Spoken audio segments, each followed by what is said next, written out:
Hello and welcome to That Trans Show. My name is Gray Newsome. I'm a senior at Coastal Carolina University and I'm a fellow trans woman. I wanted to talk about my experiences as a trans woman as well as how we fit into the community and how other identities are affected in the community as well. I want to dive in this podcast to the fine details of how trans individuals and other members of the LGBTQ plus community are affected in society daily. Seeing as trans women, specifically trans women of color, are murdered at a higher rate than any other identity in the LGBTQ plus community, I feel as if it is important to discuss trans issues. Joining me today will be Colin Veth, a member of the LGBTQ plus community who identifies as a cis bisexual man. Seeing as he has different experiences as me, I feel as if we can talk about opposing ends of the LGBTQ plus community as well as discuss our similarities. In this podcast, we will discuss if trans-identified individuals belong in the LGBTQ plus community. A quick quote from Stryker in Transgender Feminism Queering the Woman Question. She states, "Trans is not a sexual marker, therefore it fits awkwardly in the LGBT community." I would like to dive into what that means and how this concept of excluding the trans community has manifested in real life. Also, a quick quote by Wendell in Toward a Feminist Theory of Disability. Disabled people are often expected to overcome obstacles to participation by their own extraordinary efforts, or their families are expected to provide what they need. We will talk about disabilities in the LGBTQ plus community and mental health and the stigma around it. And I just want to dive into this concept and unpack how we still view gender dysphoria as a mental disability, as well as how we can eradicate the mental health stigma in our society. Lastly, we will touch on how gender roles have affected us in our lifetime. A quick quote by Toshiko in the Essential Feminist Reader. She compares gender roles to boxes. So I would like to dive into how we feel as LGBTQ plus members, how we have felt and how we still feel trapped in society ran by the patriarchy. So without further ado, I introduce Colin. Hello, Colin. How are you? I'm good. Thank you for having me. Perfect. Thank you for joining me today. I guess let's just get straight into our talk about our community. So the first thing I wanted to talk about with you is Stryker put in her book that transgender identities, trans is not a sexual marker, therefore it fits awkwardly in the LGBT community. So obviously the T stands for trans. And I kind of wanted to talk about too how the history of the T and how it made its way into the LGBTQ plus community. So you may know Stonewall. Stonewall was the first kind of event that really sparked the gay movement, and it was the main people were two trans women of color. So I think it's interesting that the gay community has the gay movement really was started by trans women of color, and now trans women are being excluded from the LGBTQ plus community. So how do you feel about that?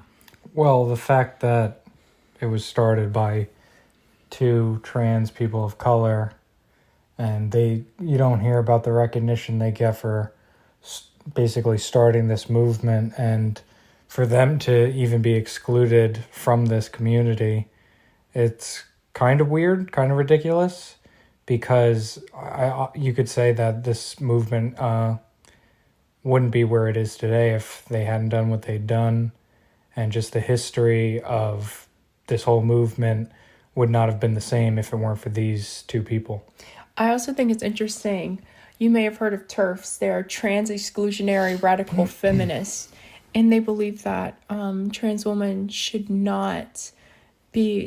are not women, and they don't feel the same oppression as cis women. How do you feel about that? Just from my experience, learning from you and talking to you, what you face daily, presenting as a woman, being a trans woman, you absolutely do go through the same things that cisgendered women go through, because you are always looked at as a female out in public, and you've gone through the same experiences, the same awkward stares, comments, sexist stuff, all of that, everything positive and negative that comes with being a woman in today's society. So it is a little weird that there are some feminists out there who feel that someone posing as a woman in their day-to-day life isn't going through the same things that they go through. It's just not true at all.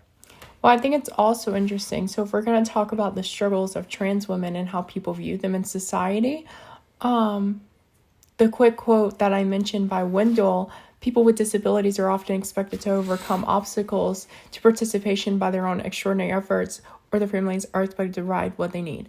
So I was kind of thinking, how does society view trans women? Do you think that people see trans people as people with disabilities? Or do you think being trans is a form of a disability? What do you think? First, trans, I personally believe, is not a disability. And the way it's looked at in society, I feel like the majority of people don't look at transgender people as having a disability, because they treat transgender people as if they are not real people.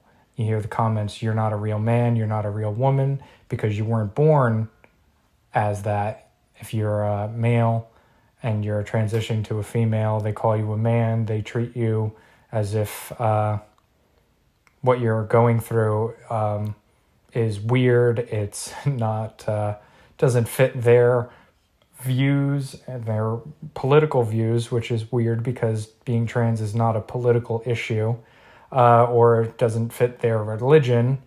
They'll use any excuse to not look at somebody how they want to be seen by the world. And if you want to say that people look at it as a disability, this isn't how you treat people with disabilities.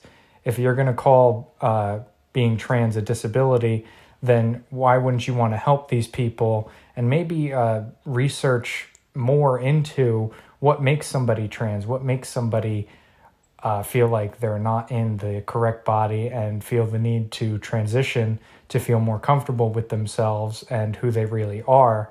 You would do that. You wouldn't put down trans people. You wouldn't treat them as if they are second-class citizens. Well, I think it's interesting because since I'm a trans woman, and then also obviously trans men experience the same thing, we have, not every trans person, but most, I would say a lot of trans people do experience gender dysphoria, which I think is a little disabling in life. Maybe disable is the wrong word for it, but I can definitely see how having gender dysphoria, and this could just be because of society, having gender dysphoria could stop you from going out in public, having like a lot of anxiety. And I also think that mental health is a huge thing in our society, and the way that we view mental health is not exactly the healthiest view of it. And so I think it's interesting because some trans people on hormones take HRT, they take hormones, and they have to take them for the rest of their life. And a lot of people would consider people who have to take medication for the rest of their life, they would say that they're dependent on that.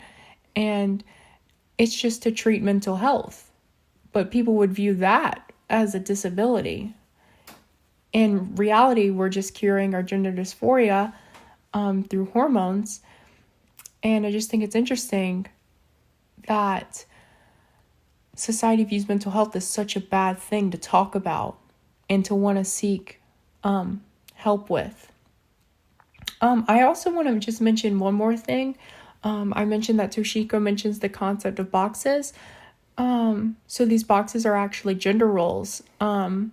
So I kind of wanted to ask you your experience.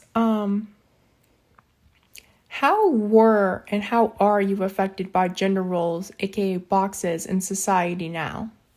Well, I would say that I am viewed as a typical white man, I guess you could say.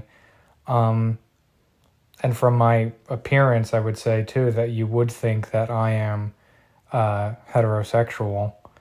So I feel like a lot of people... You're like straight passing. Yeah, Okay. I pass as a straight man, and I don't look like whatever someone might view a bisexual person as, whatever that might be. But no, I'm looked at as a straight white man, and I feel like just all men get put under this box that they have to be a certain way, they have to express themselves a certain way that fits in with what society deems probably masculine or normal for a man. Well, do you ever feel pressured that you can't express yourself how you want because of society? Absolutely. If you're a man, you're kind of put into these boxes where it's like, oh, you need to be strong, you need to be tough, you need to take care of people around you, and don't be emotional, have all the answers, stuff like that. Okay. Well, this looks like it's the end of our podcast. Thank you, Colin, for joining me today and discussing these pressing issues. No problem. I've enjoyed our conversation.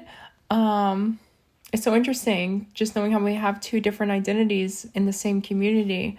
I don't know. I just think it's interesting.